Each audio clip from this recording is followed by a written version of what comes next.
Alhamdulillahilladzi hadana li hada wa ma kunna linahtadiya laula an hadana Allah.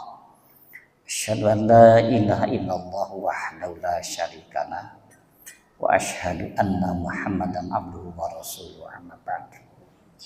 Allahumma anfa'na bima 'allamtana wa 'allimna ma yanfa'una wa zidna ilma. Alhamdulillah wa syukurillah Allah subhanahu wa ta'ala parantos marangkeun simkuring tiasa silaturahim sareng jamaah Masjid Baitul Maqdis dina kegiatan rutin kajian al-Islam ngeunaan babul akhlak. Tos sababaraha hadis kapintonkeun kabahas ayeuna lebet bab enggal nyata babu zuhdi wal wara.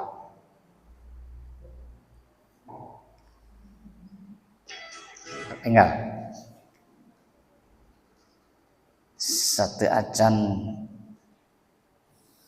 diaos hadis-hadisna di dia diterangkeun heula zuhud teh naon, wara teh naon gitu. Sekarang zuhud dulu. Zuhud itu orang-orang mengartikan ada beberapa arti. Diartikan zuhud itu kurang kemauan kepada sesuatu. Arti lain benci kepada dunia dan berpaling daripadanya.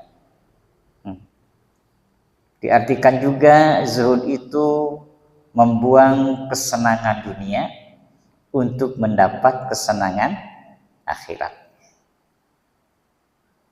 Berarti juga zuhud itu hati tidak memperdulikan ya kekosongan tangan. Itu beberapa pengertian zuhud. Ya, kita inventarisir aja dulu, tapi nanti akan insya Allah jelas ketika kita sudah masuk ke pembahasan hadis ya. Mana pengertian yang lebih tepat misalnya zuhud itu. Kemudian wara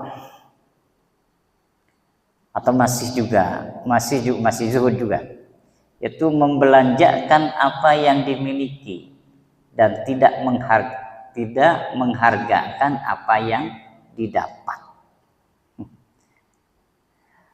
Diartikan juga tidak menyesal atas yang tidak ada dan buang kegirangan dengan yang ada. Terakhir zuhud.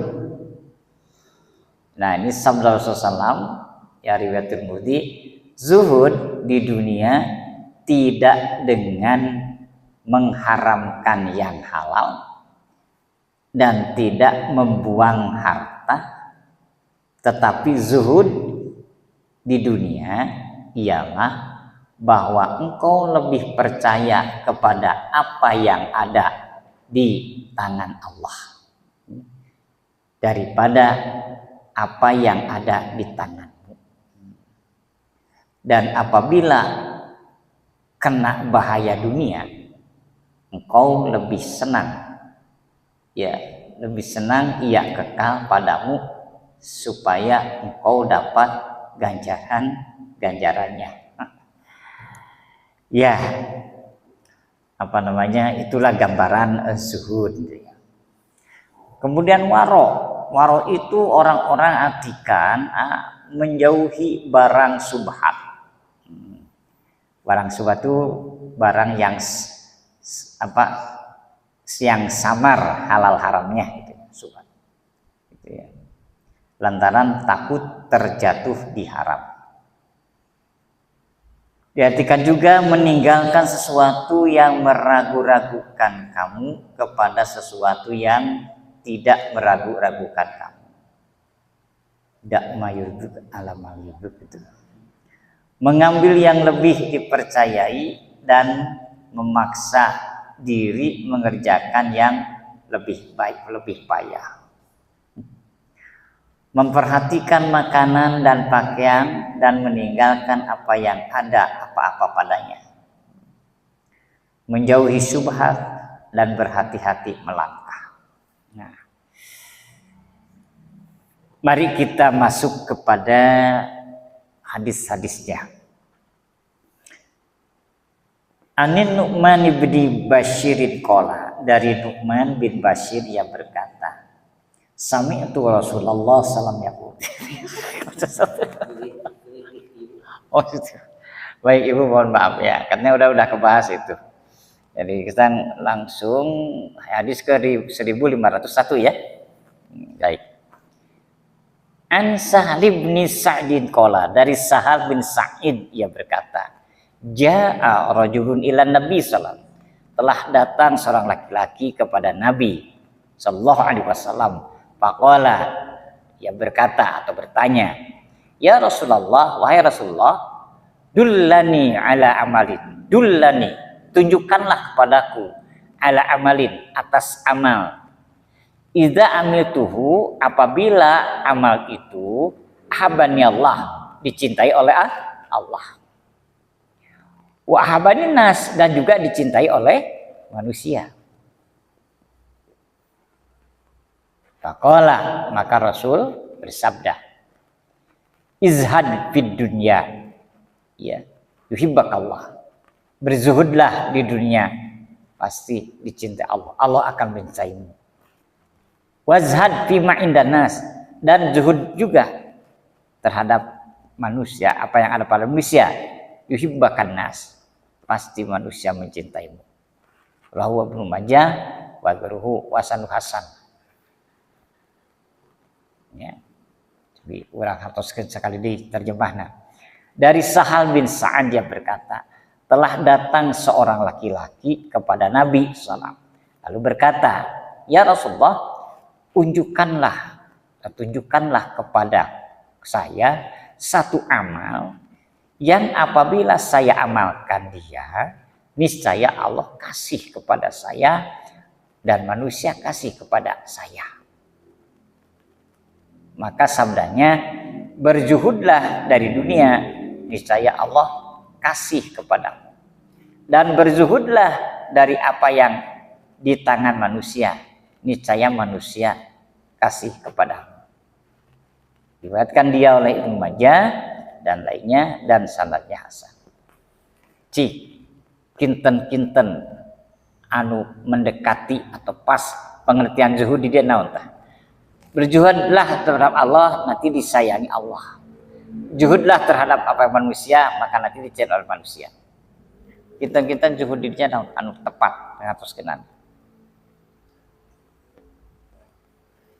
Ya.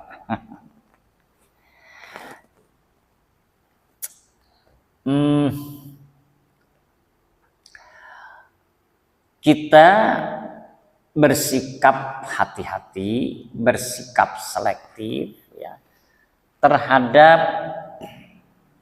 hak-hak Allah ya, dan juga apa-apa yang telah Allah terangkan di dalam kehidupan ini yang harus kita Allah itu kan sudah menerangkan mana halal, mana haram, mana makruh ya, mana sunnah, mana bid'ah gitu ya, mana syirik, mana akidah atau tauhid. Nah gitu ya. Nah, orang yang zuhud itu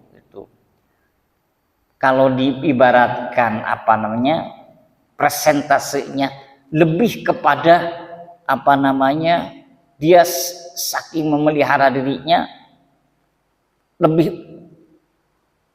menjaga akan ketauhidan terhadap Allah, gitu ya.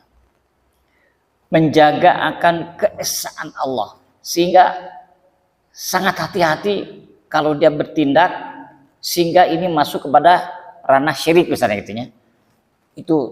Itu zuhud terhadap Allah, gitu ya. Ini sangat memelihara diri dari hal-hal yang yang bisa menggelincirkan kita, gitu ya, terhadap perbuatan musyrik misalnya, atau menggelincirkan kita terjerumus kepada perbuatan-perbuatan yang diharamkan Allah. Ini sangat menjaga diri, termasuk juga menjaga diri, hati-hati terhadap yang menjadi hak-hak manusia, gitu. Dalam interaksi sosial kehidupan, kan kita ini harus saling menjaga hak-hak masing-masing, gitu ya. Muncul bahasa Sunama ngajaga diri ulah picarekeun batur, gitu ya. Ulah picarekeun batur. Jadi bagaimana menempatkan diri supaya orang itu senang kepada kita, baik kepada kita. Artinya kita jangan sampai mengganggu hak-hak orang lain misalnya, ya. Tidak selalu berpikir sesuatu yang besar, bahkan justru kadang dari hal-hal yang kecil, gitu ya. Itu zuhud terhadap manusia, gitu. Misalnya begini, di depan rumah ada pot bunga, gitu, punya seseorang. Kemudian oleh kita si pot bunga itu diambil, katanya. Mungkin menurut pandangan kita itu tidak begitu berharga, tapi bagi si pemiliknya itu justru bunga yang disenangi misalnya. Nah, itu berarti tidak zuhud terhadap hak orang lain. Tapi kalau zuhud terhadap orang lain, sekecil apapun dia tidak mengganggu milik seseorang. Itu kalau terhadap pemilikan. Kemudian bagaimana membangun hati supaya kita semakin hari semakin dekat, semakin harmonis dalam kehidupan. Ya, ada etika dalam Islam itu kan, yang sudah dibahas dari awal. Apabila bertemu kan beri salam, artinya. Kemudian berkatalah yang santun, kul kharon alias mut, bicara yang baik, atau diam. Bagaimana membangun supaya hati orang lain itu senang, bukan sebaliknya. Nah, itu zuhud terhadap manusia.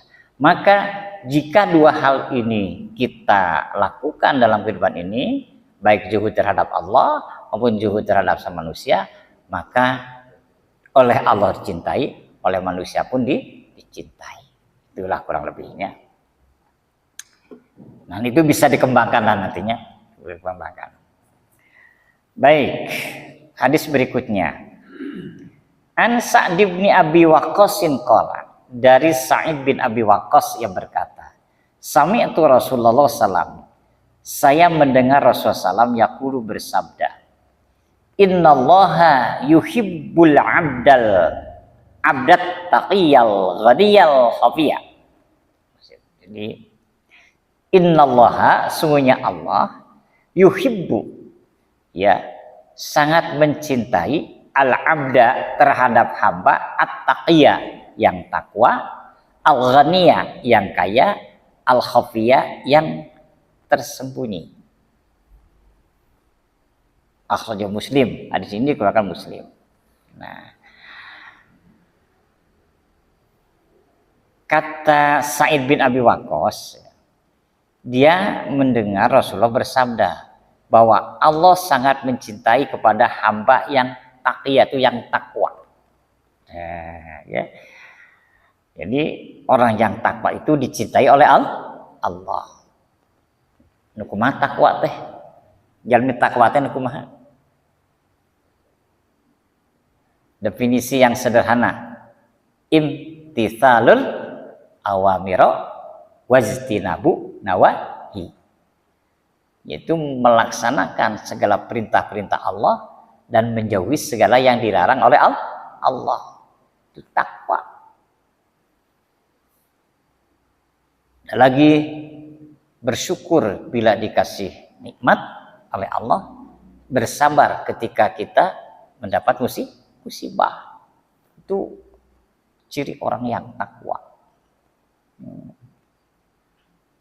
Kalau dari segi bahasa bisa juga artikan takwa itu di wakoyatan, ada juga hati-hati. Ya. Pernah diungkapkan dalam sebuah hadis, ada sahabat bertanya, bagaimana takwa itu? Saya lupa lagi tuh nama sahabatnya. Dia balik tanya, bagaimana kalau Anda berjalan di sebuah lorong, sebut saja solokan lah gitu ya.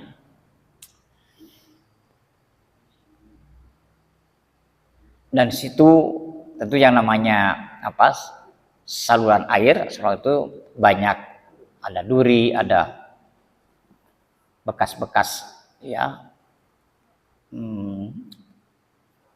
bekas-bekas semacam beling karena itulah. Nah, bagaimana kalau Anda berjalan di sebuah lorong itu?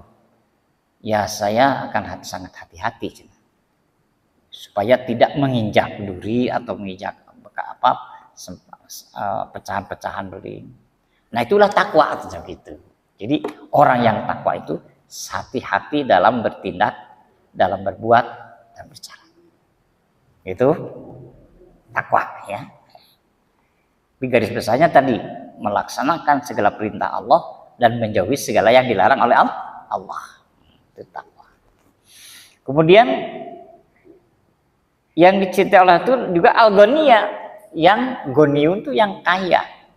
Nah, Allah sangat mencintai orang kaya, tapi kaya di sini ya yang dimaksudkan adalah ghaniyun nafsi. Ya, itu kaya hati. Ya, kaya hati. Nu kumaha nu kaya hati teh? Nu kaya hati mah orangnya perasaan ya berehan kayak ya itu kalau kaya harta belum tentu kaya hati itu. Jadi kalau orang kaya dan dia kaya hati, maka bisa dipastikan dia akan senang berbagi. Ya, senang berbagi, menolong ya, menolong orang yang susah, membantu untuk kepentingan agama, ya, infak, sedekah misalnya gitu ya. Itu yang orang yang kaya dan kaya hati. Tapi kalau dia hanya kaya materi tapi tidak kaya hati, belum tentu begitu. Ya. Saya tidak sedikit orang yang kaya harta tapi pedit. Itu tidak kaya hati ya. Kikir. Ya. Karena orang yang tidak kaya hati itu takut kurang yang sudah dimilikinya, takut berkurang sesuatu yang sudah dimilikinya. Itu orang yang tidak kaya hati. Sok tiak dina kehidupan keseharian sok aya kieu kan. Pami ditinggal salahiriah nama eta jalmi teh jalmi biasa teu ka lebat jalmi kaya. Tapi babantosna gitunya ieu beberehanana mun aya katinggal. Tapi aya sabalikna bisa. Padahal lamun tinggal lahiran mah aduh eta teh jalmi kaya beunghar. Tapi teu karaos aya naon gitu rasa berbaginya oleh tetangga, oleh ya masyarakat lah katakanlah. Tidak tertarik untuk membantu yang lemah, tidak tertarik untuk bersosial dengan yang lain. Nah itu kaya harta tapi tidak kaya hati. Idealnya adalah kaya materi juga kaya hati, itu ideal. Ya, Pami sahabat Rasulullah saha kabur Abdurrahman bin Auf. Dia orang kaya, seorang saudagar, dan dia sangat berehan gitu ya, sangat membantu berapa miskin pada kemajuan agama. Ya banyak seperti Abu Bakar Siddiq. Ya, kemudian al-khafiyah. Al-khafiyah itu yang khaf itu sembunyi, gitu. Khaf itu nyumput cek namanya. Jadi maksudnya kalau dia ingin berbuat kebaikan itu tidak ingin terlihat orang lain lah, gitu. Ya, khafiyah itu. Jadi ya itulah. Ya, kalau digambarkan dalam hadis lain mah, apa yang diberikan oleh tangan kanannya, tangan kiri tidak diberi tahu, gitulah. Tidak khafiyah, ya, nyumput. Pansok ayah jami ya berbagi atau misalnya berinfak bersedekah tapi ingin dilihat gitu ya. Ya sebut sajalah riya artinya dengan riya. Nah itu tidak baik dalam Islam gitu ya. Bahkan amal yang disertai dengan riya itu menjadi hilang pahalanya. Itu rugi kan? Itu rugi. Tapi orang yang khafiyah dia tidak, kebaikannya itu tidak mau terlihat oleh orang lain. Bukan berarti misalnya setiap perbuatan baik itu jelek bila diperlihatkan, tidak. Sebab ada perbuatan yang baik diperlihatkan dengan motivasi untuk memotivasi, untuk memberi contoh, itu boleh ya. Sebab Quran juga mengatakan intubdus shadaqati intubdus shadaqah fa inmiya wa intu hawatu qara fa lakum.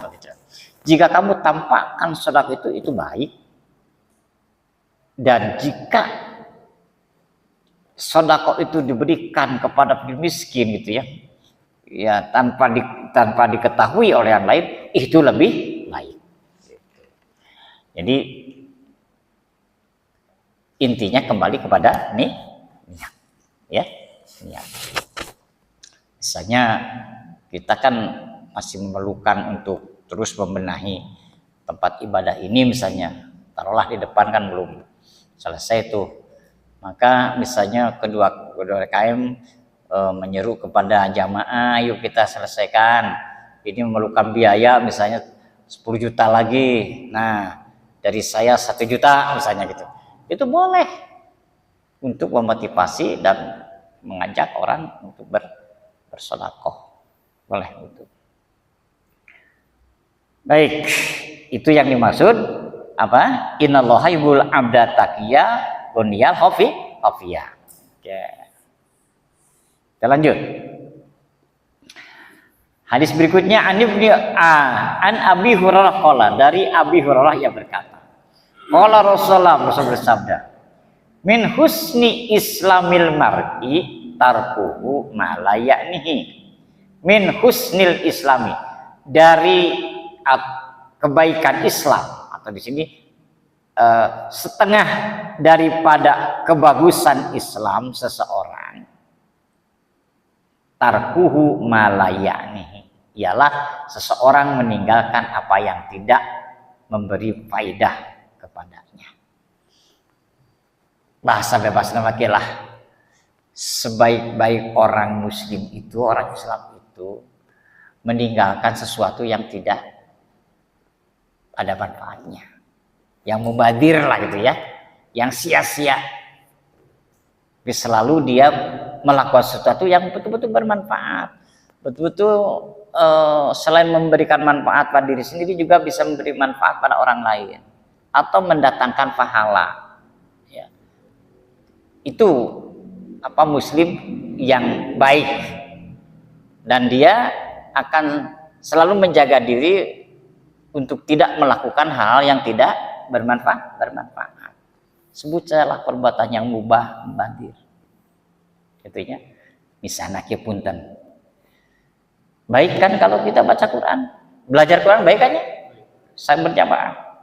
Dulu malah itu mah ngadon gapleh. Ya, gapleh baik.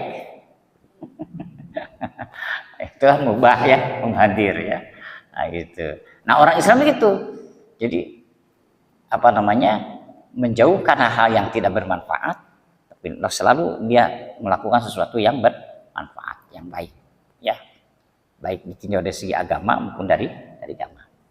Itulah min husnil islamil mar'i tarkuhu malaya nihi. Pamina surah Al-Furqan kan kieu. Wa ibadur rahmanil ladzina yamsuna 'alal ardi hauna wa idza khattahum wa atamul jahilu qalu salam. Apabila orang pun ternyata dikatakan di sini orang yang jahil itu orang bodoh, maksudnya orang yang ya katakanlah minim ilmu sehingga cara bicara, kemudian juga apa namanya kehidupannya, keaktivitas kehidupannya itu yang katakanlah yang lebih banyak yang mubadir lah gitu ya. Nah, orang Islam, orang yang disayangi Allah mah qalu salama. Dia apa namanya lewat saja begitu. Tidak terganggu, tidak tergoda oleh hal-hal yang seperti itu. Nah, itu ya. Kartos bisa dipahami? Kalau tidak nanti bisa diskusi ya. Kita lanjutkan dulu. Kemudian Anil Miqdam bin Ma'di Karibah. Aduh ya namanya menihasakit. Ti Miqdad bin Ma'di Karibah. Qala ya berkata. Qala Rasulullah bersabda. Ma mala abnu adama wi'an syarran min batni. Tidak ada satu tempat yang anak Adam penuhkan lebih jahat daripada perutnya. Cek bahasa bebas makin. Yang paling aku khawatirkan terhadap anak Adam manusia adalah dari kejahatan perutnya.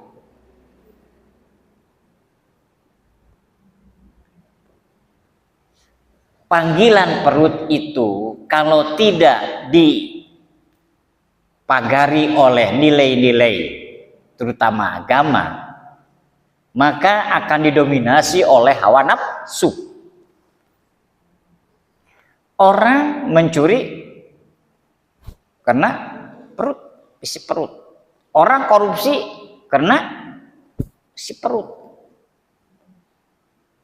Ya. Itulah yang dikhawatirkan oleh Nabi. Ya. Karena kalau apa namanya kita ipis iman tidak mengindahkan nilai-nilai agama, hukum agama halal haram dan sebagainya, maka hal yang tidak mustahil, keinginan hawa nafsunya dan kesempatan itu ada misalnya, itu bisa melakukan apa saja demi perut gitu kan, demi perut. Jadi demi perut itu sanes bayan non mangepikeun tuangin terus dituang ke perut, bukan, tapi artinya bisa diartikan luas. Dia ingin memperkaya diri lah, makanya dengan segala cara ya dia lakukan demi perut, demi memperkaya diri sendiri. Mendekilah ada orang korupsi memang itu bisa dahar, tidak cukup makan, berlebihan makan, tapi karena korupsi. Nah itu kan itu bahasanya kebahagiaan perut. Nah, itu. Apalagi misalnya yang diambil, dimakan atau diambil itu barang yang haram. Kan Islam itu dua, zatnya beda, bisa zatnya haram atau cara mencarinya dengan jalan yang haram. Sehingga ada hadits mengatakan kullul lahmin nabata fi haramin pannaru aula bih. Setiap daging yang tumbuh dalam badan kita yang berasal dari barang yang haram atau yang haram, maka api nerakalah yang akan menghabisinya nanti. Seperti itu. Jadi ajaran Islam ini sungguh luar biasa ya dalam rangka memelihara diri kita. Karena Allah sesungguhnya sangat sayang terhadap hambanya. Ingin sekali hambanya itu selamat, baiklah. Surgalah jadi tujuannya. Sesungguhnya itu yang harapan Allah. Tapi ya hanya kembali kepada kita. Karena Allah sudah begitu baik kepada kita. Ya. Untuk bisa membedakan mana baik, jelek, salah benar, baik buruk, halal haram, kan sudah diberi. Setidak-tidaknya dalam Al-Quran disebutkan 3 unsur. Wallahu akhrajakum min butuni ummahatikum la ta'lamuna syai'a. Allah yang mengeluarkan kita dari rahim ibu, la ta'lamuna syai'a, tidak tahu apa-apa. Asalnya gitu kan? Tapi karena Allah menciptakan manusia itu nanti akan dijadikan sebagai khalifah, pemimpin, wakil, maka tentu harus dia serba tahu. Nah, untuk tahu Allah beri alat kepada kita. Wa ja'ala lakumus sam'a. Allah menjadikan pada manusia itu sam'a. Apa sam'a itu? Pendengaran. Sanes telinga, atau telinga bahasa Arabnya udhun, ya. Sam'a, pendengaran. Hanya saja pendengaran itu secara lahiriahnya lewat telinga. Telinga itu alat mendengar gitu ya. Wal sama wal absor, Allah berikan juga absor, penglihatan. Ya, lahiriahnya mata. Wal afidah, dan akal. Nah, indra yang 3 indra inilah yang tadinya manusia tidak tahu apa-apa, maka dengan cara mendengar, cara melihat, cara berpikir bisa menjadi tahu apa-apa. Makanya kata Imam Al-Marabi dalam tafsirnya, ini menunjukkan bahwa wajibnya manusia itu dididik, ya, dan belajar supaya yang tadinya tidak tahu apa-apa menjadi tahu. Nah, itulah ya. Nah, ini turun ada tahapan-tahapan hidayah yang diberikan oleh Allah. Ya. Nah, itu. Iya. Baik, kita lanjutkan lagi. An Anasin qala, dari Anas yang berkata, qala Rasulullah bersabda, kullu bani Adam khata'un. Kullu itu semua, kullu itu aja. Semua atau setiap bani Adam maksudnya manusia, khata'un, suka salah. Wa khairul khata'ina, dan sebaik-baik orang yang melakukan kesalahan, at-tawwabun, ala bertobat. Telah bersabda, tiap-tiap anak Adam itu berbuat banyak kesalahan. Tetapi sebaik-baik orang yang berbuat banyak kesalahan itu ialah orang-orang yang banyak bertobat. Itu Allah menciptakan orang. Allah tentu saja Allah maha tahu tentang kondisi kita sebagai makhluknya. Nah, hari Allah menciptakan manusia itu khuliqal insanu dha'ifa. Allah menciptakan jalmitnya orang teh dhaif, lemah dan kalam lemah. Ciri kelemahan teh al insan malu khata wa nisyan, nya yang siapa manusia teh sok salah, ya, yang sok pohonya. Terus teh lamun jami ngaku kuring mah tara salah, kuring mah tara poho, bohong. Itu dusta. Kenapa? Ini Allah yang menerangkan itu. Al insan malu khata wa nisyan.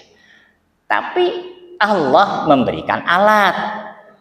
Bagaimana supaya kesalahan kita, kehilapan kita itu tidak ngagunung, ya ngagunung semakin banyak, maka Allah berikan 2 penghapus. Apa penghapusnya? Untuk yang ringan istighfar, untuk yang berat bertobat. Makanya kita dianjurkan sekali banyak-banyaklah istighfar. Karena hal yang tidak mustahil, mungkin disadari atau tidak, kita melakukan kesalahan. Ya, bisa kesalahan langkah, perbuatan, atau kesalahan bicara. Nah, kalau itu maaf ya, kualitasnya kecil, rendah, maka insya Allah bisa terhapus dengan istighfar, bisa terhapus dengan memperbanyak amal soleh. Tapi kalau perbuatan kesalahannya ini berat, maka itu harus dengan tobat. Jadi selain istighfar, tapi tobat itu tabayatul kembali kepada jalan benar. Artinya di situ ada beberapa faktor yang harus kita lakukan. Apa? Faidza fa'alu faisatan dzakarullah. Cepat ingat kepada Allah bahwa perbuatan itu adalah perbuatan maksiat yang berat hukumannya. Contoh, mencuri, korupsi, berzina, apalagi mabuk, gitu kan? Kelas berat itu. Nah, ingat, misalnya kita melakukan saja, mencuri misalnya, atau korupsi lah katakan bahasa tingginya. Cepat sadar bahwa itu perbuatan maksiat. Ingat, Allah sangat murka, benci terhadap orang yang bermaksiat itu. Fastaghfaru. Kemudian ada istighfar. Ya. Dan setelah itu wala yaghfiru dzunuba illa walam yusiru ala ma fa'alu. Dan dia berjanji terhadap dirinya tidak akan mengulang kembali perbuatan itu. Ini tobat. Kemudian ditindaklanjuti dengan lebih mengaktifkan ibadah dan beramal soleh. Sehingga di situ terlihat adanya perubahan. Itu tobat. Jadi menyadari bahwa itu perbuatan salah, kemudian disesali dan berjanji untuk tidak mengulang kembali perbuatan itu. Kemudian ditindaklanjuti dengan meningkatkan ibadah dan beramal soleh.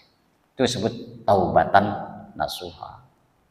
Nah, surat At-Tahrim, ya ayyuhalladzina amanu tubu ilallahi taubatan nasuha. Jalma-jalma nu ariman, bertobatlah. Cobanya ia diserukan kepada orang yang beriman, tapi bertobatlah. Ini menunjukkan bahwa orang yang sudah beriman pun bisa saja berbuat salah. Anu geus nepi kana tingkat takwa ge, ya, lamun teu bisa ngajegana bisa turun lagi. Gitu ya. Lah manusia tehnya gitu. Makanya harus terus kita istighfar, terus kita kalau ada kesempatan beramal soleh supaya dosa-dosa kecil itu bisa terhapus. Artinya, kalau yang besar itu harus dengan tobat. Makanya di sini wa kharat khotoinat tawabun. Sebaik-baik perbuatan salah itu orang yang berbuat salah itu segera bertobat. Ulah diengke-engke.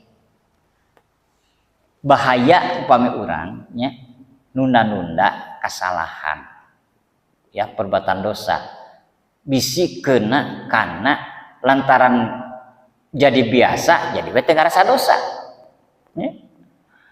Numpuk ke dosa teh suatu saat oleh Allah ditegur. Nah, di situ menyesal. Apalagi misalnya tibalah ajal. Sedangkan kita kan tidak ada yang tahu kapan kita meninggal. Kemudian belum sempat tobat, kan rugi. Ruginya ruginya setengah mati. Kalau rugi kita di dunia masih hidup, bisanya menjadi pedagang, kita masih bisa ada kesempatan untuk memperbaiki diri. Tapi kalau rugi membawa dosa, kita meninggal, tidak ada kesempatan lagi untuk bertobat. Gitu.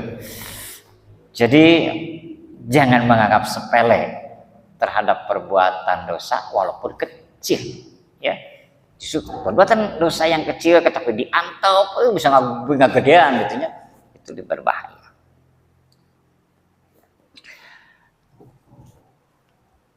Satu hadis lagi lah. An Anasin qala, dari Anas yang berkata, qala salam, as-samtu hikmatun wa qalilun fa'iduhu.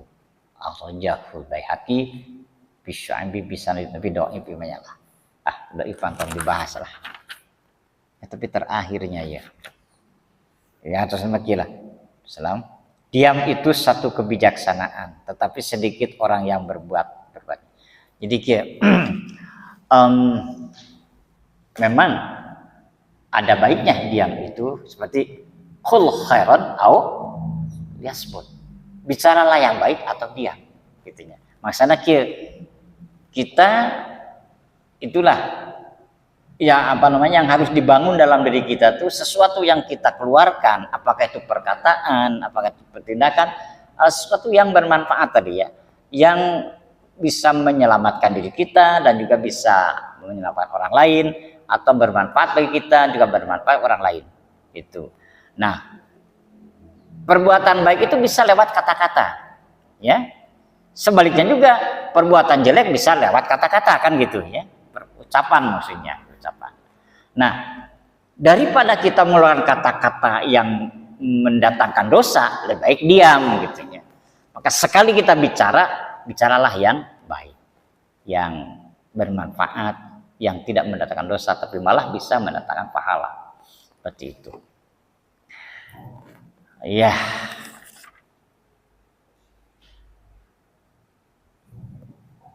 Badai diteraskan atau badai diskusi? Diskusi dulu ya. Ya ada waktu. Sok, lanjutkannya sok ya. Dapat bab baru ya.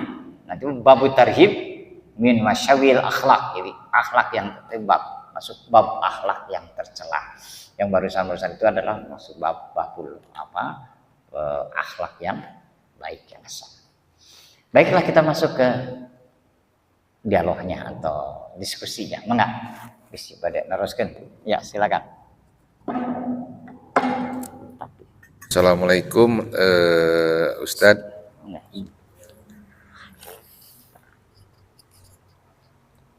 Mengapa?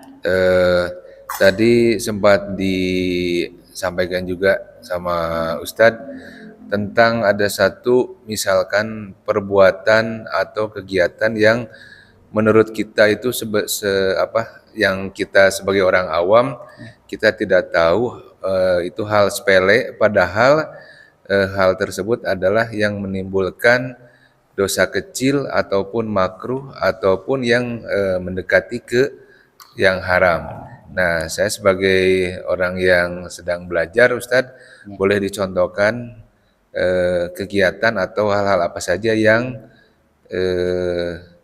kita sering lakukan. Ya. Terima kasih Ustadz. Assalamualaikum warahmatullahi wabarakatuh. Yang dihukumi itu misalnya dosa gitu ya. Yang kecil tapi itu punya dosa gitu ya. Tidak tahu bahwa itu dosa kecil. Oh gitu. Ataupun dosanya misalkan makruh ya. Ataupun yang mendekati ke haram. Ya. Udah kebahas sebelumnya. Innal halala bayyin. Masa udah tanya? Wal haram bayyin. Semuanya yang halal itu sudah jelas. Yang haram pun sudah jelas. Wa bainahuma mustabihatun. Nah, di antara yang halal dan haram itu ada yang mustabihat, subhat. Nah, subhat itu samar. Jadi terjelas haram halalna gitunya, itu subhat. Nah, di sana saya karro'iyar al-ghanam. Seperti seorang pengembala, dia mengembala kambing gitunya.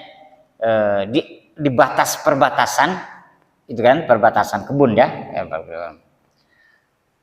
Ayaku afih, hampir jatuh kepada haram gitunya. Di sini gambarkan diistilahkan orang yang mengembala di batas kebun. Misalnya kebun punya dia sebelah sini kebun orang lain. Nah, kita mengembala kambing itu di sini kan tidak mustahil si kambing ini misalnya memakan daun singkong yang ada di kebun orang lain gitu, karena daun singkongnya ngaroyom kadinya gitu ya, dekat mudah. Nah seperti itu. Jadi barang syubhat itu dekatnya ke haram. Maka orang yang waro, orang yang tawadu tadi, yang orang yang zuhud tadi, itu selain sudah bisa menjaga diri dari hal-hal yang haram yang sudah jelas haram, juga dia bisa menjaga diri dari hal-hal yang syubhat. Yang syubhat. Nah, tadi misalnya kalau udah tahu itu adalah bisa dosanya kecil, itunya komok sudah jelas dosa walaupun kecil itu dosa kan, terhadap yang syubhat misalnya yang makruh gitu, itu sudah ditinggalkan ya, menjaga diri dari perbuatan yang syubhat, menjaga diri dari perkara yang makruh, itulah yang termasuk orang yang sudah zuhud. Contoh konkretnya dalam perbuatan yang bisa dikategorikan dosa kecil, nah, suami berbohong ke istri, istri berbohong pada suami, atau anak berbohong kepada orang tua. Walaupun misalnya akte pirak itu ngomong, tapi dah kalau yang namanya bohong ya itu berdosa, sekalipun ada dusta yang dibolehkan. Ada dusta yang diperbolehkan. Seperti dusta yang dibolehkan. Seingat saya 2. 1, seorang suami berbohong kepada istrinya, tapi dengan tujuan untuk menyenangkan hatinya. Si ibu hari ini cantik sekali misalnya begitu ya. Nah, itu. Sudah memang cantiknya itu tapi padahal tidak tidak seperti itu, tapi untuk menghibur, menyenangkan hati. Ibu pakai baju itu bagus sekali kelihatannya, menarik sekali. Misalnya, atau kalau Nabi kan pernah begini, Nabi itu nyuruh Siti Aisyah buatkan air, kasih gula sedikit gitu. Aisyah kan seorang istri yang taat, disuruh Rasul segera dia bikin. Nah, cuman Aisyah salah memasukkan. Yang dimasukkan itu bukan gula, tapi garam. Yang garam sedikit. Begitu sudah dihidangkan, lantas dicicipi oleh Rasul, terasa asin Rasul. Kata Rasul begini, ini minum kalau segelas bersecangkir berdua, baik sekali sebenarnya, sekali. Tidak marah. Nah, coba diminum sama si Aisyah. Pas diminum, wah asin, akhirnya Aisyah minta maaf pada Rasul. Rasul tidak marah di situ. Hanya bahasa diplomasinya gitu tadi. Kalau secangkir berdua ini enak sekali gitu. Nah seperti itu. Itu mah kesalahan ya, bukan sengaja kan, itu mah kesalahan. Tapi kalau misalnya gini, suami sudah menghitung memberikan uang belanja sama istri itu 1 bulan X rupiah, sudah dihitung tak? Tapi baru juga setengah bulan udah mengatakan udah habis. Tapi padahal itu masih ada, tapi bilang nggak habis. Nah itu dosa juga. Tapi juga sebaliknya suami, karena yang namanya pendapatan itu kan tidak selamanya stabil ya. Ada kala, apalagi seorang pembisnis, ada kalanya dapat untung, Quran sudah mengatakan begini. Liyunfik du sa'atin min sa'ati. Fa in qudira ali falyunfik fima atahu. Terus saya tolak itu.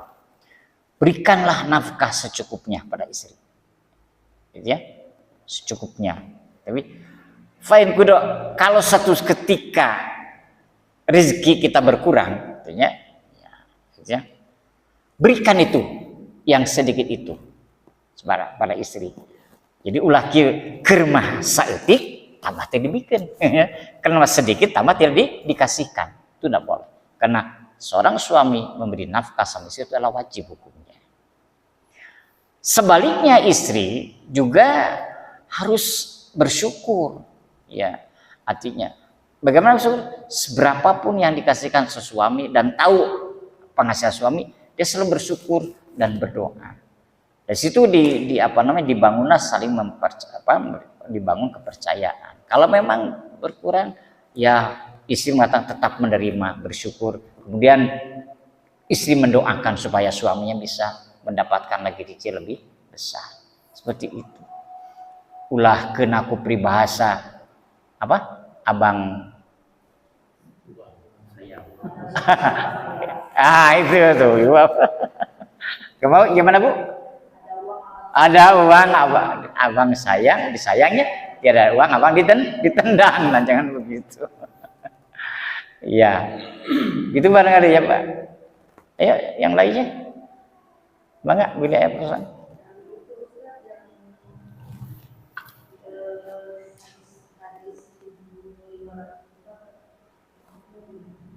Gimana Bu?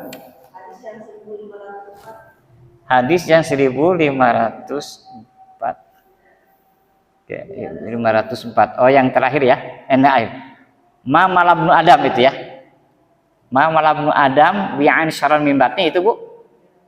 Ya, jadi di sini artinya tidak ada satu tempat yang anak Adam penuhkan lebih jahat ya daripada perutnya. Tadi Bu. Jantan orang selalu mengatakan demi perut kan gitu ya, di perut. Nah, karena selalu dibahasakan demi perut, akhirnya bagaimana supaya perut itu selalu terisi, bahkan bisa lebih. Nah, kalau tidak dia mengindahkan norma-norma atau nilai-nilai ya hukum-hukum agama, maka bisa saja dia melakukan dengan berbagai macam cara, ya, menghalalkan segala cara. Yang penting bisa mendapatkan uang sebanyak-banyaknya, bisa begitu. Itu kan masanya bahasakan kejahatan perut. Itu harus Bu, ya, demi perut. Gimana Bu? Iya, mengalahkan segala cara. Ya, demi perut. Demi perut. Ya, apalagi sekarang Bu ya, karena ingin mengejar gaya hidup seperti orang lain. Nah, itu kadang-kadang ya itulah. Apalagi misalnya sekarang ekonomi sedang sulit, tapi gaya hidup ingin seperti orang yang punya, kan banyak menjadi begal ya, itu panggilan perut ya, gaya hidup. Makanya kalau kita beragama Islam itu insya Allah ya, asal kita betul-betul taat pada Allah, kita qanaah lah, bersikap qanaah. Nanti ada bersikap qanaah.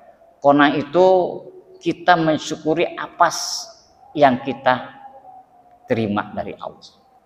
Berapapun kita bersyukuri itu qanaah. Ya, menerima apa yang kita miliki.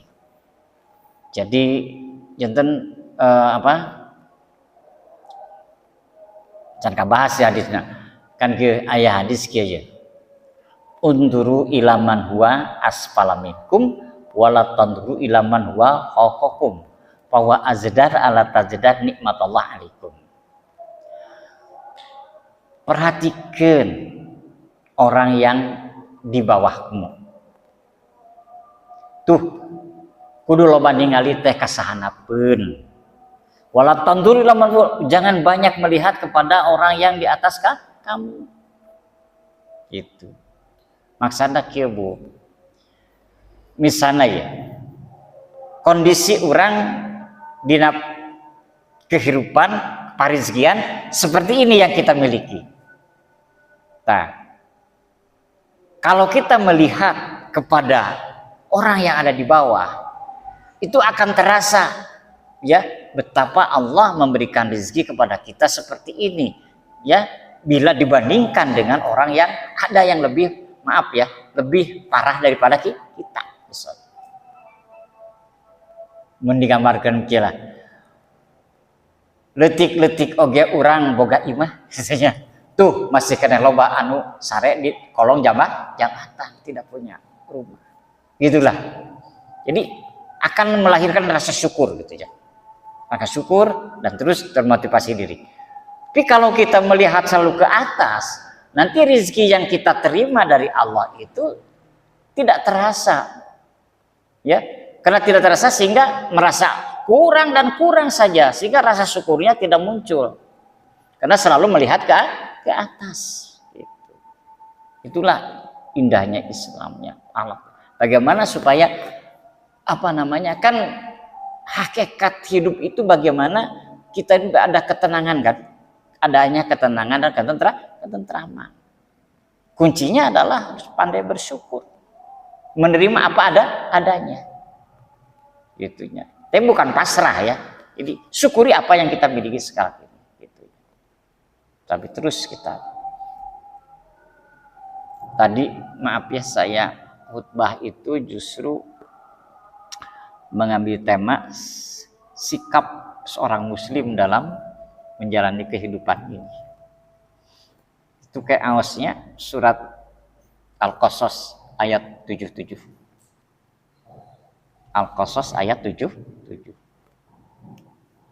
Wabtagi fima atakallah darul akhirah wala tansa nasibaka minad dunya wa ahsin kama ahsanallahu ilaik. Ya. Gitu. Kemudian wa ahsin kama ahsanallahu ilaika. Janganlah kamu buat kerusakan misalnya itu ya. Innallaha la yuhibbul mufsidin gitu. Jadi ini bisa dijadikan sebagai sikap hidup seorang muslim dalam menjalani hidup ini. Carilah atau harapkanlah pahala kehidupan akhirat, rumah akhirat. Tapi jangan lupa kamu bagianmu di dunia. Ya. Dan berbuat baiklah sebagaimana Allah berbuat baik padamu. Dan jangan kamu membuat kerusakan di bumi ini. Karena Allah sangat tidak menyukai pada orang yang membuat kerusakan. Ada 3 pesan Allah di situ dalam menjalani hidup ini. Apa? Ajaran Islam itu harus diyakini oleh kita bahwa hidup di dunia ini sifatnya sementara. Ya. Kehidupan yang hakiki adalah akhirat. Ya, gitu. Makanya di sini Islam mengajarkan keseimbangan. Artinya apa? Kita didorong oleh Allah supaya juga merasakan kenikmatannya, kebahagiaan, kenikmatan hidup di dunia. Itu ya. Tapi disebutkan harapkan tuh rumah akhirat, heula kan sebatkeun. Tapi jangan kamu lupa di dunia. Maksudnya mah jadi dunia harus kita cari. Jadi akhirat apalagi gitulah. Itu keseimbangan. Ya. Polana lah mun dina hadis mah kieu. Kun fid dunya kana kata insyu abada, gitu kan? Wa maliyartaka kana tumutam. Beramallah untuk di dunia seolah-olah kamu akan hidup selamanya kan gitu ya. Dan beramallah untuk akhirat seolah-olah kamu akan mati hari esok. Jadi seimbang kan dua-duanya itu. Walaupun tidak harus 50-50, 50-50. Bisa jadi mungkin lebih ini ke akhirat, tapi tidak melupakan dunia. Yang tidak boleh itu terlalu memikirkan dunia sampai akhirnya melupakan akhirat. Atau sebaliknya, terlalu memikirkan akhirat, beramal untuk akhirat, melupakan dunia. Itu juga tidak benar. Ya, tidak dikehendaki oleh Islam. Ya panjang ceritanya kok, ada contoh-contoh perilaku para sahabat. Nantilah suatu saat kita bahas di sini. Ya. Itu satu. Yang kedua, ihsan, berbuat ihsan. Nanti ihsan juga diurai lagi. Paling tidak bagi 3 ada ihsan terhadap Allah, ihsan terhadap sama manusia, ihsan terhadap makhluk yang lain. Kemudian jangan buat kerusakan. Sumber-sumber kerusakan itu apa saja? Nanti dibahas lagi. Nah, jika 3 hal ini ya kita praktekkan dalam kehidupan, maka insya Allah ya kita akan meraih kehidupan yang ya di dunia selamat, di akhirat juga selamat. Karena ihsan kepada Allah antabudallah karena kataroh fa inam takut taroh fa innahu yaraka. Ihsan kepada Allah mah lain berbuat baik seperti kepada manusia ya, tapi kau sembah Allah seolah-olah engkau melihatnya. Jika engkau tidak bisa melihatnya, Allah itu melihat kita. Kira-kira harus sungguh-sungguh kita beribadah kepada Allah ya, sungguh-sungguh. Dan kalaupun kita tidak bisa melihat Allah, tapi Allah melihat kita. Makanya segala gerak-gerik ya, langkah kita setiap detik, setiap saat, Allah tahu. Allah tahu apa yang diniatkan dalam diri kita. Ya. Makanya itu dituntut keikhlasan, ya, ketaatan dalam ibadah kepada Allah. Tazkiyahnya ya, itu kelihatannya kecil aja, sepele. Tapi kalau berangkat dengan niat yang tulus ikhlas ya, tolabul ilmi ya, menggali ilmu Allah ya, karena kewajiban kita seorang muslim itu harus diilmui kan, ilmu Allahnya harus dipelajari. Ini termasuk ibadah, ini termasuk amal soleh. Dan kita jangan kecil hati karena secara kuantitas kita masih terbatas ya, karena baru mulai ya itu. Tapi ingat, khairul amal adwamuha wa itila. Sebaik-baik amal itu dawam, terus menerus, berkesinambungan. Wa in qalla, walaupun sedikit. Taki tongletik hatanya, wah ada baru permulaannya. Sambil kita berjalan mempelajari lingkungan. Cik naonnya supados Masjid Baitul Maqdis teh secara bertahap ya bertambah. Mungkin kita harus silaturahmi Pak. Silaturahmi dengan tetangga, kenalkan ya masjid ini. Kita rangkum, mudah-mudahan bisa tertarik gitu. Mungkin ya banyaklah apa kiat-kiat yang bisa kita lakukan supaya masjid ini bisa bertahap, tapi pasti jamaahnya bertambah. Dan paling tidak